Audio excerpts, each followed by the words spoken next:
mean, you can say whatever you want. Schedule someone now. Here we go. We ready out there?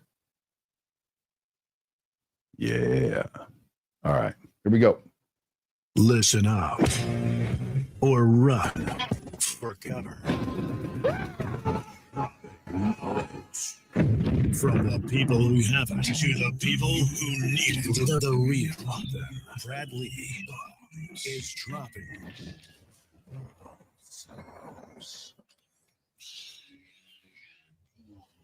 What it is, Brad Lea back again with another episode of Dropping Bombs. Today in the studio, folks, I got a real treat for you, especially if you like money. Karim Naoum in the house. What's up? What's going on, man? Good to see you. Folks, if you guys don't know who this dude is, he is a Section 8 expert, 23-year-old kid. We were talking right before the thing, and it's like he's got a whole entourage. You guys remind me of the show Entourage. He's got all his characters with him. Apparently making some money in Section 8 housing, and turns out a lot of other things. So we got a little band of entrepreneurs here is what we got. You're an entrepreneur. Section 8 just happens to be where one of the things you do to make a bunch of dough. Correct. Now, why Section 8? It's guaranteed income, man. Government never misses their payments every single month. I'm getting it on the first. You get as close to that thing as you can, just so they don't have to screw up the volume. Yeah. And so I like the guarantee thing, but for everybody listening that may not know what Section 8 is, what are you talking about, Section 8? It's a government program where the government essentially pays the rent for its tenant that makes 50% under the average median income in any given city. So I don't know if a bunch of brokies follow me, but if you do and you're one of them, how do they qualify for Section 8? If you want to qualify to be a Section 8 tenant, specifically, it takes about 10 to 15 years just to get your voucher. Okay, so I don't necessarily go into the qualifications, but for the it's like welfare. Yeah. So Section 8 housing is when you can't really afford to live because you're not making a bunch of money and the government assists you to live there. It comes out of U.S. taxpayers' dollars every single year. And so you buy these houses and somehow put the Section 8 members, or what do they call Section them? 8 tenants. Tenants. Essentially properties in the Midwest and the Southeast, sub $100,000. I get Section 8 tenants in there. We pass the inspection on the first of every single month. I'm getting the guaranteed check. How do you find the tenants? There's a couple websites. So there's a website called affordablehousing.com, and you could just go on. What do you just Facebook list your property? Yeah, I have a property manager listed every single time I buy a new property. And then you said pass inspection. Who's inspecting? So the Section 8 Housing Authority will have a Section 8 inspector that will go out when you get a Section 8 tenant. You filled out all the paperwork. They'll inspect the property just to make sure that obviously there's no broken windows. It's not a shithole. Yeah, it's not a shithole because they want you to take care of the deal. Yeah, so you can buy a nice little house. Now, do you ever find that there's no inventory? Depends on the city. I mean, if you go for... You can't buy a mansion and put it in Section 8. I'm not going to buy something in Beverly Hills and try to rent it to a Section 8 tenant. I buy properties in like Dayton, Ohio. Do you know in advance how much they'll pay for that house? Yeah, of course. So there's a website that you can go on. It's called huduser.gov, and you could see exactly what a Section 8 tenant would end up paying you in any given zip code. So you just type in a zip code? You go on there, you type in the city, it shows every single zip code. I know. So you type it in, it says we pay $1,300 to live in a house in that area. 1,000, 11, 12, 13 for 1 bedroom, 2 bedroom, 3 bedroom, depending on. And then obviously that government pays that and it's guaranteed. What about the copay with the tenant? Yeah, so the government will pay generally 70 to 100% of the rent every single month, and the tenant will pay anywhere from 0 to 30%, depending on their specific income. So I have tenants that quite literally pay me, I think it's like lowest one $7 a month, and the government pays the rest of the. Why don't you just kick that in, bro? Call that guy from like tomorrow and say, dude, you know what? I was talking to this older gentleman up in Vegas, and he told me to bless you and just keep that $7. I'm gonna do it just for you. Yeah, because what do you need $7 for? And if his share $7, like, dude, he needs that more than you do. Yeah, of course. $7 will let it slide for the rest of the year. How is the share $7 though? That means if he was paying like what percent, they make you pay $7. They have a really low income that essentially. And it's just that's what it calculates. Correct. Damn. I feel bad for people in that world. See, again, dude, you know what you should also do besides just invest in the Section 8s? Like, again, show these opportunities to the Section 8er. To Section 8 tenants? Yeah. I mean, they got no money, basically. It is true, but these are also the same individuals that don't have any money. They don't need money. They don't need money. They need information, and they need a desire to work. And if they don't have that, you can't help them. It's funny that you say that, because there's a new program that just came out that allows Section 8 tenants to essentially buy properties. Listen, I don't think anybody wants to be a Section 8 tenant. They're getting government assistance because they don't have any money. Well, some people and you know how to make money, bro. Yeah. And he knows how to make money. This little entourage, and he knows how to make money. What about you? He's the only one that looks like he has money, but that means he probably doesn't. No, just joking. I remember when I was young, dude. I used to wear suits like they were going out of style, dude. Cufflinks, you wear cufflinks? Dude, you can't have a suit and be properly dressed without cufflinks. Dude, get cufflinks, they're so badass. But anyway, so I used to, like, every day I'd get in a suit. I don't care what I was doing, I had to be in my suit because, like, dude, I thought that's what rich people wore. I thought that's what businessmen wore. So I wore suits my whole life until I got rich. And then I thought the only time I'm wearing suits now is if I'm getting married or buried. Why? You don't think it puts you in like the work mode? No, because if I could choose what I wanted to wear, why would I wear that? Well, I could choose what I want to wear. I mean, I can. You don't have a suit on. Yeah, of course. I don't have a suit. Now, again, he's not going to prom tonight either. So, like, right now, if you could wear anything you wanted, you weren't coming here, you weren't flying, what would it be? So that means that you would be at home, in your home, by yourself, in a suit. I know, but so did I. That's why I'm saying, like, he likes suits. I think what it does, it is essentially puts you in work mode. I mean, you come to the office. I mean, you come to Hey, the I'm going to give you a office bomb, even though that was unexpected. You come to the Because that's office true. every It could day, put right? you in work mode. You don't have to come to the office, but you do it because you're making a commitment. So he's making the commitment to put on the suit every single day, which is going to put him in work mode. That's why I get up every single day, put my socks on, take a shower, I get ready. Just your socks? My socks, my pants, my shirt. But do you wear suits? No. Would you? No. Why? It's not your style? I don't like wearing suits. Too much work. I'm not going to sit here and put a suit on 15 minutes just to, You don't wear suits either, do you? Make phone calls to realtors. Special occasions. What about you? Sometimes? No. Casual. Biz cash. Folks, I wish you could see the rest of these guys in here. Like, it's a whole cast of characters we got. Do you guys hang out every day together or no? A lot, I would say. And what- a couple times a week. And what town do you live in? San Diego. And everybody's in San Diego? Everyone's in San Diego. I was going to move down there once because I was visiting and it's awesome. And I called my buddy after like 10 years and I'm like, dude, I remember San Diego with palm trees and the naval ships and like, it was cool. So I was talking to him and I said, dude, I'm going to move down there. And he goes, don't do it, bro. I said, why? He goes, you don't want to live in Man Diego. I said, Man Diego, what the hell is that? He goes, dude, there's like freaking 10 dudes for every girl around here. Is that true? Well, I mean, I've been there for a visit, but like, I don't know. I've never lived there. Is it like a lot of freaking dudes around there? Why is it called Man Diego? I mean, You got to have heard of Man Diego before. I've never heard Yeah, of why that. do they spots say where that? we hang out, I feel like. Huh? The spots where we hang out, it's pretty equal in the ratios. Yeah. Okay, well, let's get back to where these guys can do what you're talking about. Yeah. Section 8 housing. Now, Mhm. why not? Is it the whole reason because it's guaranteed? Okay, so there's a couple of reasons why Section 8 housing is much better than traditional rentals. Number one, you're getting higher rents. You can get 10 to 30% above market rents every single month. So the government's overpaying. The Yep. government is overpaying to incentivize landlords to rent to Section 8 tenants.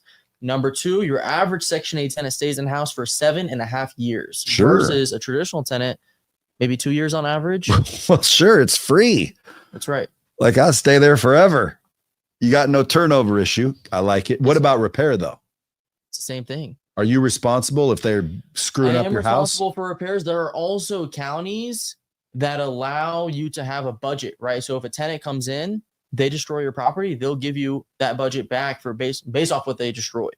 Well, then let me test your truthfulness because most people will get all politically correct with this question. Do you think that it's true that Section 8 people are more, harsh on a house or do you own Here's the non-Section 8 reality of houses? things. If a Section 8 tenant trashes your property, they could get kicked off the program and they're not going to get free rent anymore. Keep this in mind. Oh, They okay. just waited 10 to 15 years to get on the program. So do you really think that they're going to want No. to get kicked off a program that's providing them free rent every single month? Hell no. Of course not. Okay, so what you're saying is they'll get kicked off if they mess They will up a get kicked house. off if they mess up the So the property. That is government correct. backs the owner pretty well. That is correct. And they're going to do an inspection prior. Yeah, but the government- later on, if a tenant says, hey, I have a broken window, well, they're going to defer back to the inspection. Was that window broken at the time of the inspection? No, it was not. That's your responsibility. So the government supports the owner. The government will support the owner. That's surprising. Because again, usually it's all about, like, as an employer, there's all these agencies that help the employee. And I'm like, why is the employee the important one? How Yeah. come the employer is not important? So in that case, the employer would be the person that owned the home. And you say under 100,000. Where's their houses under 100 grand? You just got to find these little pockets. There's a ton of cities where you can find properties sub $100,000 that are completely turnkey. So if you look at Ohio, right? And not bad. Turnkey properties ready to move in. Akron, Ohio, Dayton, Ohio, Cleveland, Ohio. You can look at Jackson, I can buy Mississippi. one tomorrow. You could buy property tomorrow in Akron, Ohio for $75,000. Get a Section 8 tenant that's going to pay you $1,300 a month, guaranteed, and you'll net $500-600 a month every single month. 25% plus cash on cash return at minimum. So do you have a collection that you know about? How come you're not buying them all? I have a ton of properties right now. I have over Yeah, but- 150 at this point. But why wouldn't you have 1,500 at that rate? I mean, I don't have unlimited capital, obviously. Well, why don't but, we start a fund? We'll get the bomb squad that don't want to do it for a living. We'll throw all the money in the pool. You go buy the Section 8 houses and get us 25%. We could do it. I'm planning on starting a fund. You should. So you have 150 of them at 23. Did you start with zero? Do your Started with parents have zero. money? How did you get into this? I got into this at 17 years old. I essentially had to get, I think it was somewhere around 100 credit or 100 hours for school. I did them at a Section 8 housing authority. From there, I worked for Section 8 for maybe 6-7 months after that total. I got my first property right before I turned 18 years old, seller finance, $50,000 deal, $5,000 down. Nancy Rudman has a wonderful question for you. Why would the government need you? As a Section 8 landlord? Yeah. Why not? I mean, who's going to ultimately rent these properties then? Who's going to lease them to Section 8 tenants if they're, I'm not going to do it. What do you mean? Who's going to lease these properties to tenants? No, but why does the government need you? Because I'm providing the properties. No, government is the not- government can buy the property too. Well, the I government think what doesn't she own means property. is, well, They're not going to own the properties. yeah, well, the government isn't in the real estate Right. business. They're not in the real estate business. I am. But you would think, that they would just, give the person the money, but they give it to you, which I like, by the way, because you use, in some cases, a lot of the welfare programs that are out there, they're being abused. Meaning, like when I was a kid, my real mom, because my parents were divorced. So Okay. at 2, I had to go with my dad. My mom stayed over here. Well, she was on welfare. I used to remember visiting her and she'd have food stamps. And I'd never want to go to the store with her. Why? Because she was paying with food stamps, and that's embarrassing. That meant you're poor. And so people would come up in that neighborhood. And I didn't know if she was on Section 8. She might have been, but she was poor. She was on welfare. So when I'd visit her, she'd go to the store with food stamps, and people in the neighborhood would offer to sell their food stamps for like nothing. Like if you had a joint, I'll give you $100 in food stamps for an eighth of weed or something like that. Mhm. They were just abusing it. So like those people, they never got kicked off welfare programs for abusing it. How do people know that they're abusing these programs? Do the owners of the homes report them? To be honest with you, it's very hard to tell. I remember when I used to live in New Orleans, I was about to rent a property out to a Section 8 tenant. This was back when I used to actually do the property management myself. Okay. I used to have maybe like a 2016 Jeep Grand Cherokee. I got to my Section 8 property. I met the tenants. I see one scat pack enter. It was a Dodge Charger Scat Pack. I was like, okay, well, that's a Section 8 tenant. And they had another property with the same exact situation, except it might have been like maybe like an S550. I was like, okay, well, you guys are Section 8 tenants, and you have damn near $100,000 car, and I'm the landlord. I own the property, and I'm getting the government subsidy. And I'm driving. I mean, it's a pretty decent car, but ultimately, yeah, a lot of people do take advantage of the program. To answer your question. Well, that's interesting, and that wasn't necessarily where I was going, but that brings up a whole nother question. Sometimes when you have S550s and all this shit, and you don't have income to support it, you literally could theoretically qualify to get into some sort of assisted program. But I would imagine they're not reporting it. Well, what's the program look like? What's the most you can make? Like, do you know how to get approved? You have to make 50% under the average median income, which is what? Specific, I mean, it depends on that city. Roughly. In California, it could be, I don't know, $60,000, $70,000. In Louisiana, maybe the average is like 30, 40 grand. So if you were making 60 grand and you were a dumbass and extended your credit, you could have an S550, for 60 grand. I think what generally happens with some Section 8 tenants who do take advantage of the program is they don't necessarily report all of their income, or maybe they work like side jobs. They're scamming. Yeah, they finesse the program. And none of your clients, though. It's not meant for them to stay on the program for 10, 15, 20, 30 years, but that's essentially what happens.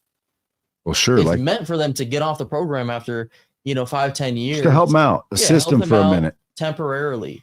But they do stay on the program for so long just because, I mean, they're finessing the program, they're finessing the system, and they just stay on and get free rent for the rest of their life. And for me as the landlord, it doesn't matter. I mean, you could stay in the house for 20 years. I'm getting the rent every single year, and it goes They're paying off your house eventually. I'm paying off my property, or I'm continuously refinancing. My rent is above market value. It works for me. So if rent goes up, does Section 8 place say Section 8 you can charge more? Not every single year. It's going to depend on obviously the market, but yeah, they do go up. Well, if I were going to be in the real estate game in that regard, I guarantee I'd prefer Section 8s. Yeah, and I might buy a couple if you know where they're at. I don't know what you want to show me where they're at, but like show me one and manage it, and I'll buy one. Just because I need to start stacking, and I have always wanted to be a slumlord. Look, Brad, if you have $10,000, I can get you a Section 8 rental tomorrow, Cleveland, Ohio. If I have how much? $10,000. Seller finance deal. Yeah, but what if I have $1 million? Can you get me 10? I can get you more than 10. Where if I'm giving you the 10,000, where's the other 90 coming from? If it's a $75,000 house, well, where's the other 65 coming from? Either it's going to be seller finance, or it's going to come from my friend over here who's a lender, and he's going to ultimately finance the deal. DSCR, you don't need any specific income. But you don't? Real estate experience. You can get the property. All you need is 15 or 20% down, depending on your credit. Does it change when the more you own?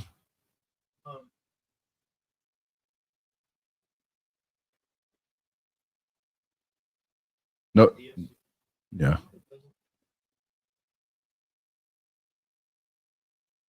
You know how when you buy a first house and there's like a FHA 3.5% down, but when you buy your second one, it's no longer, the same. Correct. So when I said I have $1 million to put down, I was thinking 10 times 10. Would they loan me for 10 of them if I put 10 grand down on all of them? Of course. There's no limit it's not a conventional loan where there's a cap. A lot of people think, when I get to right? 10 rental properties. Well, dude, I'll buy some shit with you. Yeah, we could definitely do it. After all of your expenses, you'll net anywhere from $5 But if the house is mine. House is yours. Yeah, so like if people are listening, like, hey, how do I know Kareem's not going to run off? All I'm saying is I'll buy that house in Akron if you'll manage it, and of course do you make money? You don't manage these things for people, do you? I don't manage these properties. We'll set you up with a manager. We'll help you get your LLC set up. We'll get you the lending. We'll walk you through the entire process. We'll find the property for you. We'll ensure that there's going to be a Section 8 tenant lined up. It's your property. You put down the down payment, but obviously we're helping you through the entire process. What's that? What, do you do that for a service? Yeah, we do that for a service. But that's not training me how to go do it all, is it? In terms of, I know you train people how to go get in section house and do the business. Correct. But that's not that, is it? That's 'Cause- essentially what we do. So Yeah, if because I somebody didn't know you approached got me- him a house too, though. What do you mean by that? I want a house. I don't want to you get want a trained house. on Yeah, it. of course. I want a house. So like if you said, Brad, give me the 10 grand down and I'll Yeah, I mean, bring look, you at the back end a of the house. day, we can get you a property, but would you want to learn the process to be able to I buy don't. more? No, I want you to teach someone on my team. Yeah, we have a different service, essentially done for you service that we So let's you say put I the grab capital my, on the table. let's say we'll I set grab up my the son property. and I say, hey, go see Kareem. Yeah. And I pay whatever you charge to train my son. And then I just give him the money to go round him up. Will he be good quick or no? We can get you a 10, 20, 30 house portfolio, depending on how fast you want to move. Is it a matter of just move- money? Yeah, you would have to have the liquidity, but we move 5 to 10 portfolios at least every single week. But what, and the return on average is what? $500 to $800 a month net per property. No, I know, but like ratio wise, In terms of cash on cash return, it's going to be at least 20 to 25%. what would be the annual return on investment in terms of percentage wise? So like if I give 10 grand, Mhm. the rent pays the debt service. So just pretend that ain't there. And my cash flow is, let's say, $300. Well, when you do the math, you'll be like, every year you're making X% on that 10 grand you invested. Right, so that's cash on cash. I thought cash on cash is like, Right, so you're asking if you put in 10 grand and you made $3,000, that's going to be your cash on cash return. Your cash in is a 10 grand. if I got Cash that you're getting back is a $3,000. annually. Yeah, cash on cash. Okay. So if it's a 3,000, then it's 30% return every Right single around. year. That $3,000 don't stop, and it may Yeah. increase. And your rents are going to go up every single year. What about You are fixing paying shit? down the property, obviously. and You're the value's paying off. going up. Yeah, your debt is or your equity's increasing in value. That But is what correct. about repairs? How's that going to jack me? Well, I mean, we include a repair cost at right around 10% for maintenance. You just allocate that. We allocate that. What if every it single goes month. big though? Like it's an AC, dude. It ain't 10% of the Well, keep this rent. in It's mind. freaking $5,000. Keep this in mind. If you have 100 properties, how many ACs are you going to ultimately have to replace every single month? Maybe a couple a year. Okay. And if each one costs you $4,000, you're still under that 10% threshold. If you know, if you're lucky, I guess, or Yeah, that's sure. the I norm. mean, if you're only buying one property, you're going to do an inspection regardless. You're not going to, a lot of people think, hey, my AC goes out, I'm fucked. What do I do? But ultimately, you're going to go through an inspection. You're going to look at the roof. You're going to look at the HVAC. You're going to look at the walls, the flooring, all that good stuff. And if everything checks out, you move forward with the property. If it doesn't, you lose your $300 you just spent on inspection, move on to the next deal. You don't have to buy the deal, but if it makes sense, then you move forward. When you started and someone was renting from you, Yeah. like if my old ass was on assistance and I came in and saw your young whippersnapper ass and thinking, how you own I that? don't tell people I own the property. Whenever I used to do it back in the day, and like I was the property manager, I wouldn't tell them it's my deal. I would But just it be like, was. "Yeah, I'm the manager," just because I don't want them to look at me a certain way, like, oh, like this is our fucking landlord. He's 18 years old, 19 years old. I It doesn't would make have. sense. I'd have been saying like, dude, listen, you want me to show you how to get out of this fucking hole? Okay. Do you or not? Well, then Mhm. fucking go sell your food stamps and get me some cash because I'll teach you. Yeah. I'm joking. I wouldn't do that. But I would like leave them a pamphlet of some kind. Why? Because like, dude, listen, I feel bad for people in Yeah. that situation. I honestly do, which is why I would go buy Section 8 housing, because I want to make sure that there's good, solid housing with good landlords. Cause Yeah. I'd be a landlord at this point. That's like making sure that there's some decent places to stay. Cause I've also heard some Section 8 nightmares. Yeah, of course. There's Well- going to be nightmares. Well, that's based on whoever owns the property. That's based off whoever owns the property. Because if you're a property owner and you're self-managing and you don't screen your tenants thoroughly, it's going to be like any other deal. And you right? don't care. Yeah, you don't care. You're neglecting. You give them a shit property, they're going to give it to you back shittier. It's the same exact concept with traditional rentals or Section 8 rentals, just because if you don't screen your tenant, anything's on the table. So that's really what I would want to pay someone like you for if I were going to do it. And it's not so I could go do it, because I'd have a team assembled to Yeah. go do it for me, or I'd just throw money in your fund if you were already doing it. Mhm. But I'd want to know those things, like the little things you wouldn't know until you learn the hard way. Yeah. You've only been doing this 6 years, because you said 17 you started at the Section 8 Section Housing 8 place. Authority in New Orleans. Now, again, were you just 17, not thinking anything about investing? Not really. I mean, I always wanted to be an That was a entrepreneur. salary job, no? It doesn't necessarily, yeah. It doesn't necessarily just come out of nowhere, right? You're not going to just get the entrepreneur blast in your head and be like, oh, I just want to be an entrepreneur.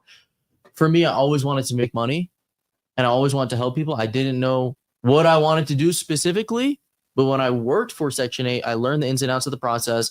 I saw how they went through the inspection, how they filled out the paperwork. I met those landlords that had 50, 60, 70 properties. Like, damn, they're getting guaranteed income every single month.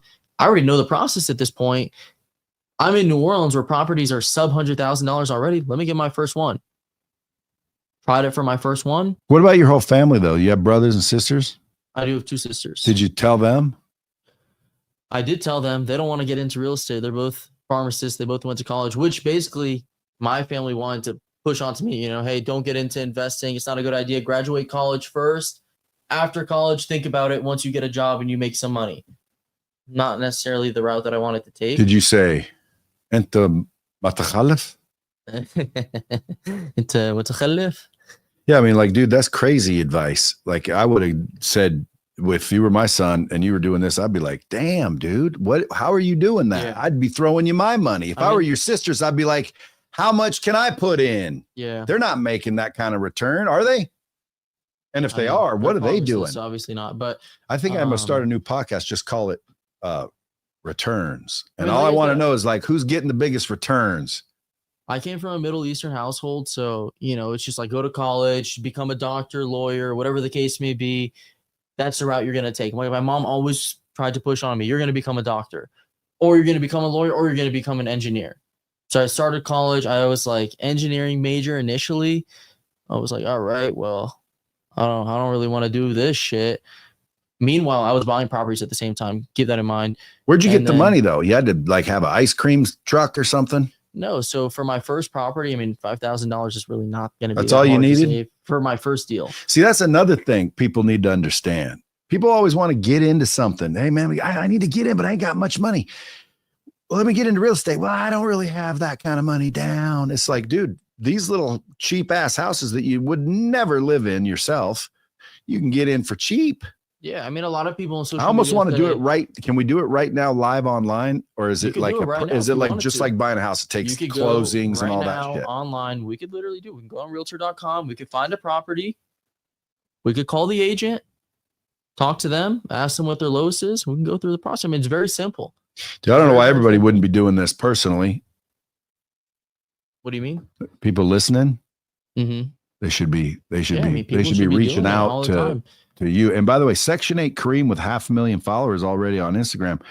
Like, dude, I mean, I hadn't heard of you, but a lot of people have. Yeah. So like, what are all these people that are following you doing? Are they Section 8 investors?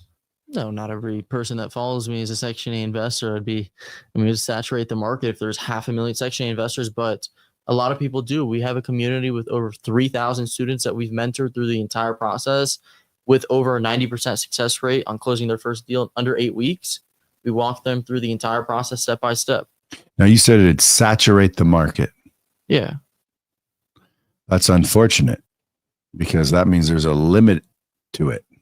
Yeah, I mean, if there's 500,000 people buying property sub $100,000, that's a lot of individuals, but I don't even think that many people would want to take action. I mean, that's the biggest problem with most people. They just don't take action. I'm sure you know that just as well as I do. What kind of inventory is out there, though? If you look at Ohio right now, there's maybe 2,000, 3,000, 4,000 properties sub $100,000. If you look at Michigan, there's probably but that's 5,000. just, what'd you say? Akron? What'd you say? Ohio. Yeah, but like, dude, do you know how many cities there are like that around the world? So many cities. I'll bet you 500,000 people could thrive in this business. Yeah, of course. That wouldn't saturate anything. I mean, there's always going to be property sub $100,000, especially right now in these cities. Cleveland. You look at. Wait, give me a horror story from doing this. I mean, I could say this is a horror story, but then it turned out making money. Property. It was in Laplace, Louisiana. I bought it. Was it like 2022? Caught on fire. I think there was smoking in the property. Left one of the candles on or some shit like that. I got a call maybe at 2 a.m. at night. Like, the firefighters are here. Bullshit, come to the property. I'm like, all right, I'm not fucking coming. Why right would you now. need to come? Well, I don't know. I don't know why they even called me. The They property grab a manager called bucket and me. meet me at the house. Like meet us at the house, come see what's going on. I was like, I'm not fucking getting out of bed. But anyways, I bought that deal for somewhere around 70 grand. I had a policy that was, I think it was somewhere like 145, 150. They ended up paying me right at 145 for that specific deal. I paid 70 for it. So it was a horror story that turned out to me making money. And then I sold the land. There's nothing on the deal anymore. There's no structure for maybe like $30,000. Why didn't you just rebuild? I'm not in the business of rebuilding. I'm not in development. I just buy properties.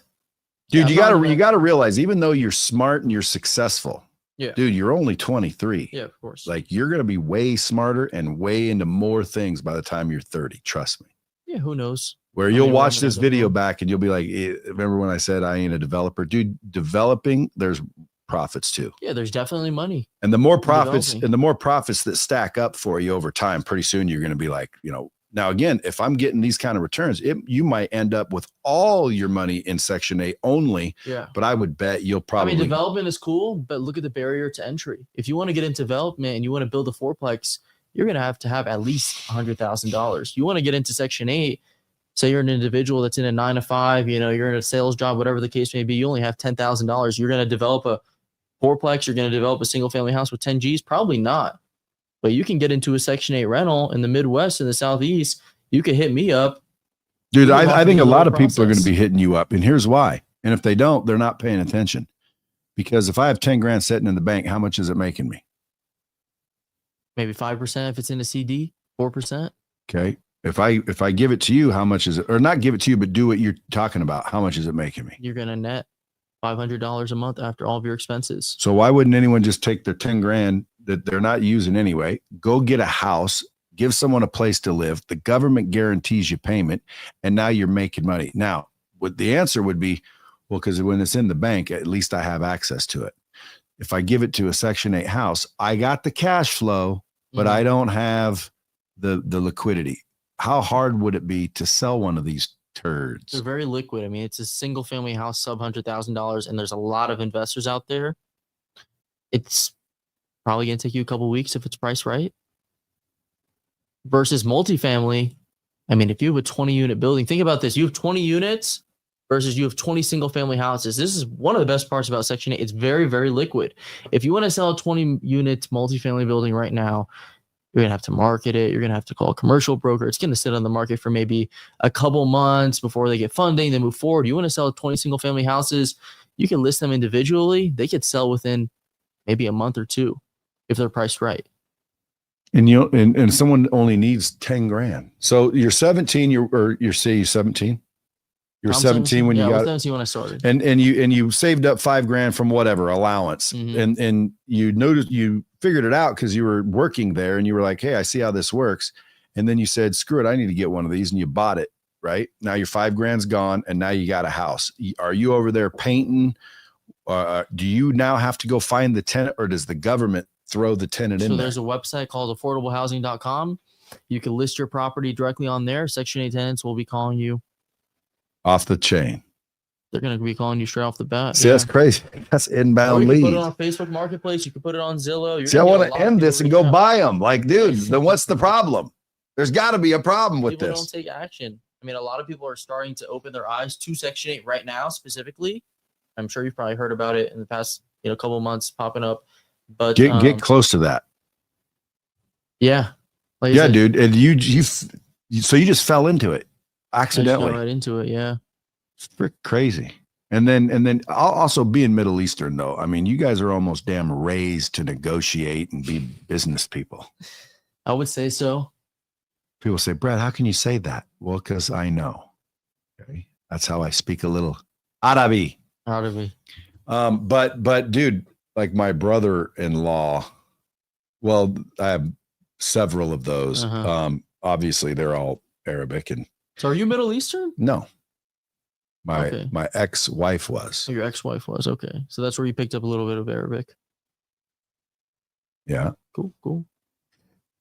I like the Arabic culture. You know what I mean? Mhm. I got Arabic buddies that are like, if they're from an Arabic family, Right. that's different. Like they're different. Mhm. They're not Americanized. Now, my wife was pretty much Americanized, but they still had culture. Her dad, straight up, like the first time I started dating that girl, Mhm. she came to my house, which, by the way, was probably in a Section 8 type area, and so were they. Mhm. She came to my house, and dude, this guy screaming Arabic. Now, I didn't speak any Arabic at this time. This guy, this older man screaming Arabic, was pounding at my door. And I'm like, what in the hell? So I open the door, and there's her dad. And she's there, scared. And he reaches in, grabs her by her freaking hair, and starts freaking pulling her home, screaming at her. And I was like, I mean, not like abuse, like Middle killing her. Easterns don't play. Yeah, They he retain their didn't play. Like, culture it very was well. like, you're getting your ass home. Yeah. Snatched her by the hair, pulled her home, was yelling at her. Her brothers were looking at me like, like dad was Don't say a like, word. dad was like freaking. And when I started dating her and being along, here's the funny part. I already knew dad didn't play no damn games. Mhm. So he came out, and right away he asked me in his broken English when I'm going to marry her. Mhm. And I already started talking a little bit of Arabic. Yeah. And so I wanted to say, I need to think about it. I wasn't just going to commit. So I said, let me fucker. Let me fakir. خليني أفكر. And he goes, okay. And I thought, I like this culture. He wanted. Yeah, the thing is about Middle Eastern culture, You guys don't is- get it? It's funny. they don't want anyone to play You around speak with Arabic too? Farsi. Khuda Hafiz. their office. Katan na khabar. Is that that's katan na khabar. That is like Katan na khabar. Now, who taught me that? Well, he was a Farsi dude that I sold cars with. So I speak a little Farsi, but just I can't speak it. Arabic, I was a lot better when I was in that. But they all are kick-ass negotiators. They're smart business people that I've learned, because like her mom, dude, you know what her mom did? A bus woman, like the person that cleans after is not a waitress, like just a busser. She didn't speak much English. Hardworking lady, and she didn't make much money. She was a busser, but bro, I had to borrow money from her, and she always had money for couches, and the inside of their shitty little house was nice. And dude, she raised her kids and everything. But then one of the brothers had an ice cream truck. We used to drive the ice cream truck so we can make some money. Then I started selling shit. I learned sales, and I started getting in sales, and then I got our brothers in sales, and now the whole family is obviously successful. Even my ex, she's like a workhorse. So everything I know about the Arabic culture, I liked, but they were always smart business people. So I think maybe you just got blessed with that. Yeah, must run in the blood. Because I mean, dude, it's 17 years old. Some people wouldn't have recognized that. Hey, I need to invest in this. There's people right now working at the SBA that are much older than you were, and they still aren't doing it. I mean, not the SBA, the Section 8 place. Yeah, of course. I mean, funny enough, the director that was working, or she was essentially my boss at the time, I hired her as a coach in my program, and she's still currently a coach. And she was the director for Section 8. And now she walks people through the process of how to fill out the paperwork, all that good stuff. Does she own Section 8 houses too? I don't believe she does. Does everybody here?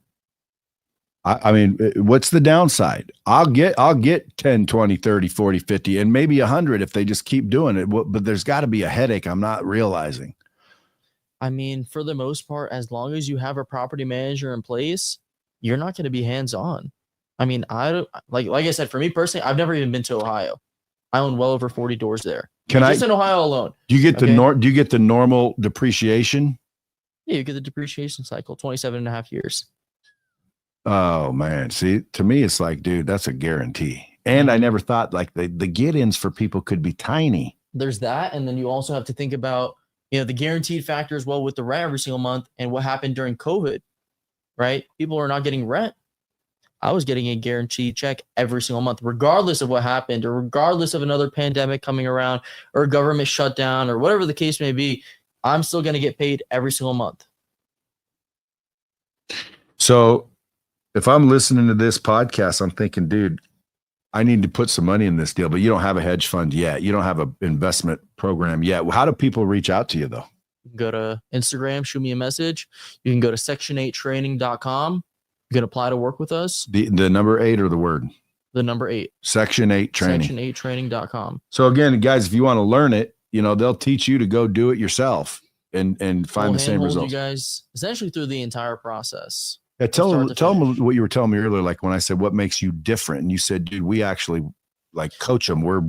This isn't a video. If you want to compare, like, I guess our program and what we offer versus most of the individuals in the industry, or you could say gurus in the industry, whatever the case may be, it's very personable. Okay. So people get to meet directly with me. My calendar is open 5 days a week, 3 hours every single day. And you're talking to them. Yeah. I meet with every single one of my students. I choose a location directly with them. I help them with the LLC structure. I help them get pre-approved. I find the properties. I tell them what to essentially offer on these deals. And then obviously there's going to be other parts where they meet with other coaches throughout the process. Okay. But it's very personable. If you're looking for a course where, hey, I just want to watch this course and figure it out on my own, that's not necessarily something that we do. Right. Yeah. You're hands-on. If you want something that's hands-on where you get to meet with somebody, you get to speak with them, you get to show them the deals, you get to text them whenever you want if you have a problem, whatever the offer. Yeah. Well, to get started, that's pretty good. Yeah, we have the personability aspect with it. What about the future? What are your plans? You have 150 of these, you said? Yeah. How many you want to have? As I did mention, I do want to create a fund, so at least a couple thousand. And by then the time I'm 25. And then you got other business ventures, or just all your dough goes into Section 8 housing? The vast majority of my dough goes into Section 8, I would say. Yeah.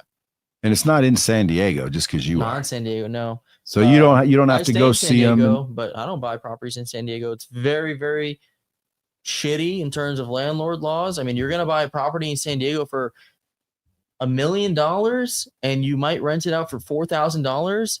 You're going to put a 20% down payment to make $0 a month. So you essentially think about how shitty cash flow is for real estate right now in California or Florida, Miami, okay, or New York. You put in $200,000 to make $0. Okay, sure, you have the appreciation, but so do I. My properties are going to appreciate. In Kansas City, for example, I have deals. They're going to appreciate probably at a very, very similar rate as what they will in California. But I put that $200,000 in. That's going to get me 20 deals, for example.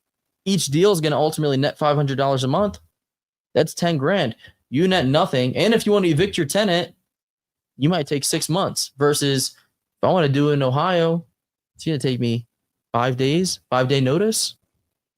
We take it to the courthouse. Dude, with all the followers that you got, you must get some hate. What do the haters say? The haters say slumlord. For the most part, just because people think I'm neglecting the tenants or we're providing them shitty properties. But what they don't understand is that I'm not necessarily a slumlord. I don't rent these properties out to Section 8 tenants, who is number one. And I'm also getting more people into Section 8 and they're providing houses. And if I don't pass Section 8 inspections, I'm going to go into abatement, which essentially means I'm not going to get paid every single month from the government. So that's probably one of the biggest ones. I mean, I have a post. I have like 10 million views on Instagram and there's like maybe $30,000 comments that are like slumlord. But like I said, I take care of my properties. We make sure we pass inspection. See, that's another thing that I hate about the internet. People say slumlord like that's a bad thing. Yeah. Like why is owning a bunch of homes a bad thing? Yeah. Well, it's a bunch of slum homes. Oh, how many homes do you have?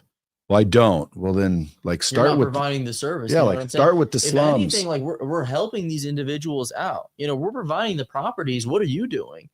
I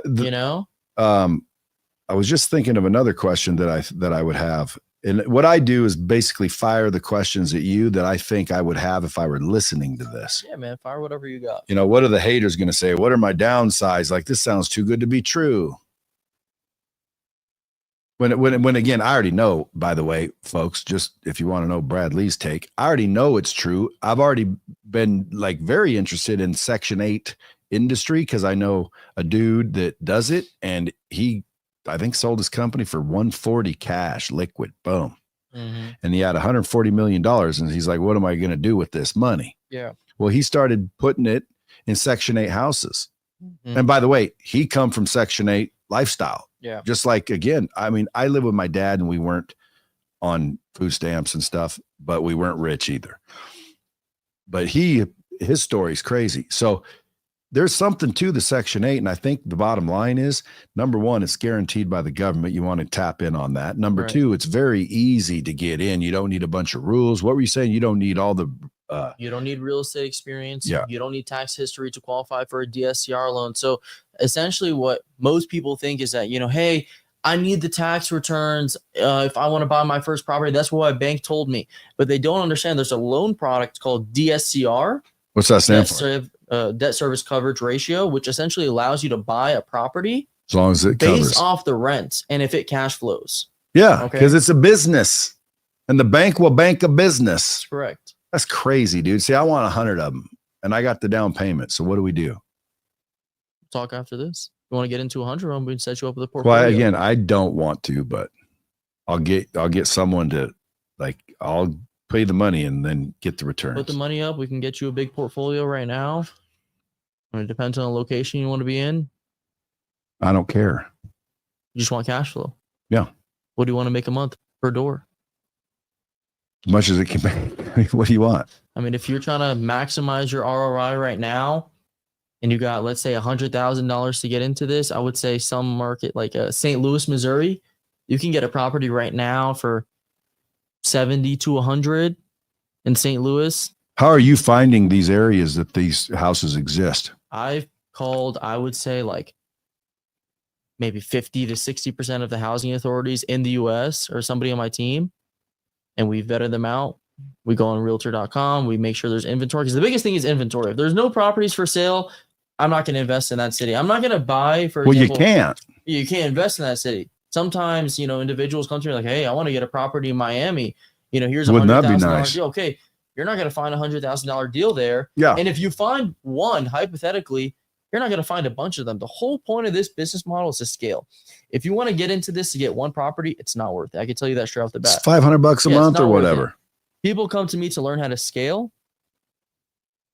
and they don't want to be involved in the business. They don't want to be involved in the day-to-day, and that's what we set up. 90% of my students right now that I work with, completely out of state. So you're looking for investors, people that want to be investors and use People that Section wanna be 8 real investors. estate as the vehicle. It could be anyone. I mean, we've individuals from all different pathways of life, all different walks of life. So do your sisters, if they're pharmacists, they're making decent money. Do they want to invest? Have you got them convinced or no? Oh, my sisters are a hard sell, to be honest with you, on anything. They're kind of just like in the medical space, and they just don't want to get out of it. What are all you guys kind of in the same age group? Young? Yeah. So what are the youngsters doing? And when I say youngsters, like 20 to 25 are youngsters just getting out of college. Some of them obviously still in college. What are they all thinking about? Like, how easy it is to make money digitally now? Like, what's the rumor? Do you have a bunch of youngsters doing this, or do you have old and young doing this? Old and young. I have individuals that just graduated high school that are contacting me. I have individuals that are, in their late 60s that contact me. So, like I said, all different walks of life. As long as you have the down payments, or as long as you don't even need the down payments, as long as you have a good credit score, you can get a business line of credit. You can go to Bank of America right now if you have, an LLC that's been open for a year or two, and you have pretty solid credit. You can get a $50,000 Bank of America card, liquidate it, and you could use that liquidity to close on the rentals as well. There's a lot of different ways to finance these deals. Do you teach that too? Yeah, we walk them through that process to get a business line of credit, or business funding, you could say. I'll tell you right now, man, if I were listening to the show and I hadn't heard of you prior, I'd be reaching out. And by the way, guys, if you guys want to reach out to the dude at Section 8 Karim, yeah, it's almost like, it's a no-brainer. I would be amazed that if in 5 or 10 years, dude, you're not also a developer. Do you have any ambition besides Section 8, or are you like want to be a freaking movie star or something, or like what'd you think? Because you're only 23, dude. Like you couldn't have known I'm going to be a Section 8 developer or entrepreneur. I definitely want to create like an in-house lending or essentially become a bank. Be able to lend to my students specifically and other individuals that want to buy properties. What if they default? Now you got to collect. I mean, they're backed by Section 810s. Section 810s are paying the rent every single month. Sure, there's going to be individuals, I'm sure at some point that would default.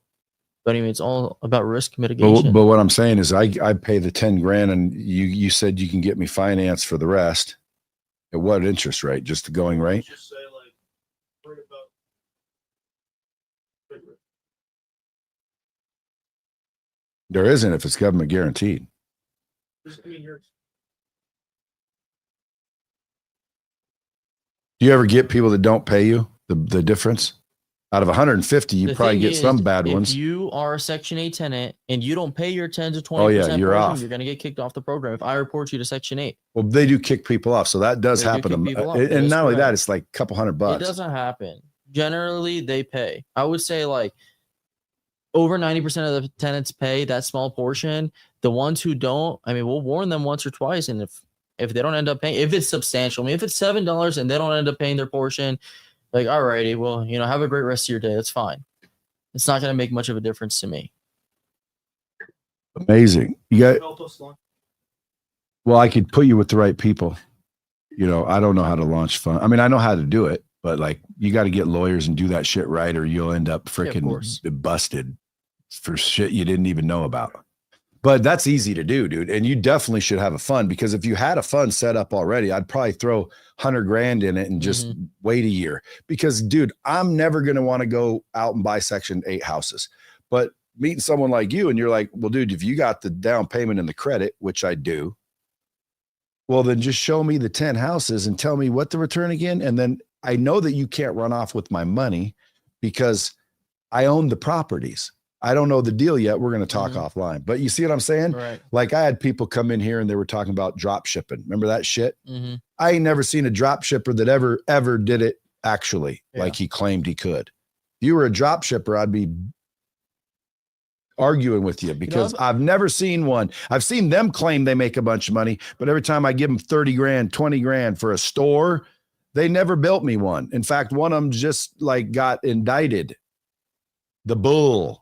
Remember Jeremiah the Bull Evans? You can Google his ass. Well, I had him on the podcast like 4 years ago. Thank God no one was listening back then. And like, he was talking about, kind of like this, like Section 8, man, we're making money, but this is real estate back, totally different thing. But he would set you up a Shopify store or I'm not a Shopify, some sort of drop shipping bullshit where you give him 20 grand and he'll set up a store and you just get paid fucking money every month. For us, like I said, it's real. Like you could go right now on a website called investorlift.com. You could put your filter sub $100,000, 3 bedrooms plus, not older than 1950, and you could find a deal right now in one of these markets I just mentioned: Akron, Dayton, Cleveland, Jackson, Mississippi. Sub $100,000 rented to a Section 8 tenant, $1,300 plus every single month. After all of your expenses, you'll net $500 a month. I actually have a student that I think he knows you. Do you know Scott Wade? Why does that name sound familiar? He owns a Ford dealership in Newport. What about him? He said he knows you. He said he was actually good friends with you. Scott Wade. Yeah. Dude, I'm getting old and senile. Scott Wade. I'll bet you I do. Said he knows you. Why does that name he sound started so with us. He owns a pretty big Ford dealership in Newport. He just had a bunch of cash. He had a pretty high income. He's up to 100 and maybe 20 doors at this point. And he was a student. He started with zero real estate Scott knowledge. Wade right there. Yeah, it means we've met because I don't have him in my phone. He knows me more than I know him. You. Well, tell him I said hello. But like I said, he was a student. He started with us. Scott Wade. Yeah, I do know him. Okay, he started. It's just been a while. I haven't talked to him in a long time. He said he knows you, and maybe like he introduced you to Grant Cardone. He told me a story a while ago. Oh shit! Everybody claims everything. Yeah, I don't know about the fine line details, but if you ask me, I made Grant Cardone who he was today. Ask Grant, he's not going to agree. Scott Wade didn't introduce me to Grant, but I do remember who he is now. And yeah, he's been around a long time. I've known him for a long time. He's in Section 8 now. He got into Section 8 maybe a year and a half ago. He knew nothing about real estate. He was just in cars. He's like a co-owner of the Ford dealership. It's one of the biggest ones in Newport Beach. He's up to 100 plus doors. Oh, nice. just working with us. We walked him through the entire process. We did it for him, maybe for like his first 10, 20 deals. We worked with him one-on-one. After that, he didn't need us anymore. And you don't have any headaches dealing with it. With what? Other than the norm, the business. No, I mean, he doesn't do it. I mean, he has a 9-to-5 job. I mean, he's like, What if I called him? What would he say? You can call him right now. Would he say, damn, hell of a return? I mean, he's still buying properties. Because it's all return based, guys. That's all that people care about. He's nobody's properties, man. Otherwise, he wouldn't. He would have stopped. But he has 100+ doors. He's cash flowing maybe. And if the 50, place burns 60 grand a month. down, is there insurance to cover it? Yeah, of course there's insurance. So it's just like a normal house, dude. Yeah, so if a house burns down at the end of the day, you're gonna get paid. Cha-ching. I make money. I've had multiple houses burn down. I get paid. I've had a 4-plex burn down. I picked it up for maybe like. Just make sure it doesn't burn down coincidentally. No. Like I said, I'm in California, so I'm not. I don't go by those, but I picked it up for maybe 3 something. They wrote me a check for close to $500,000 just because it got burned down. That's the replacement value. Yeah. Well, folks, listen, if you guys want more information, go find this dude, section8training.com. You can follow him at Section8 Karim. That's Karim. I'm going to be doing something. I'm going to buy some shit with you, or I'll do your thing, but I'm going to have a team paying attention. So I don't have to. A lot of people do. Yeah, I just want to own the assets and like put them in a portfolio and just like pass it off when I die. But it is awesome, dude. I'm surprised you're doing it so young. You guys are impressive young lads. Keep up the good work. Appreciate that. And then, folks, if you're paying attention, man, if you're an investor, killer vehicle. If you want to learn, if you're not an investor and maybe you're in Section 8 housing, you want to get out, like, dude, he'll teach you. Because, dude, you need $5,000. You can collect that if you have Section 8 housing. Because Section 8 housing, like you said, should be for assistance, get you up off your feet, give you some assistance and save that money and get your ass out of Section 8 housing, because it's supposed to be temporary. It's supposed to be a temporary program. Yeah. So if you're in Section 8, dude, call him. I don't know why anyone wouldn't just call you unless they just don't believe you. I mean, if you just want to make some extra income, like I said, if you don't believe me, go to Zillow.com, look at the properties that are on there, call the housing authority directly, and they'll tell you what the property is going to rent for. You don't have to believe me. Just run the numbers yourself. That's what we tell people. Boom. I appreciate you coming in. Of course, my man. Folks, as always, until next time, keep it real.